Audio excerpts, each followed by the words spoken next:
मी एकनाथ गंगूबाई संभाजी शिंदे ईश्वर साक्ष शपथ घेतो की कायद्याद्वारे स्थापित झाले आहे अशा भारताच्या संविधानाबद्दल मी खरी श्रद्धा व निष्ठा बाळगीन. मी भारताची सार्वभौमता व एकात्मता उन्नत राखीन. मी महाराष्ट्र राज्याचा उपमुख्यमंत्री म्हणून माझी कामे निष्ठापूर्वक व सत्सद विवेक बुद्धीने पार पाडीन आणि संविधान व कायदा यानुसार सर्व तऱ्हेच्या लोकांना मी निर्भयपणे व निष्पक्षपातीपणे तसेच कोणाच्याही विषयी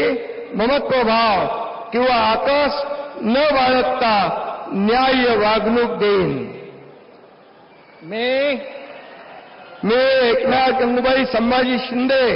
ईश्वर साक्ष शपथ घेतो की महाराष्ट्र राज्याचा उपमुख्यमंत्री म्हणून माझ्या विचारार्थ आणली जाईल किंवा मला ज्ञात होईल अशी कोणतीही बाब असा उपमुख्यमंत्री म्हणून माझी कामे यथायोग्य पार पाडण्यासाठी आवश्यक असेल ते खेरीज करून एरवी मी कोणत्याही व्यक्तीला किंवा व्यक्तींना प्रत्यक्षपणे व अप्रत्यक्षपणे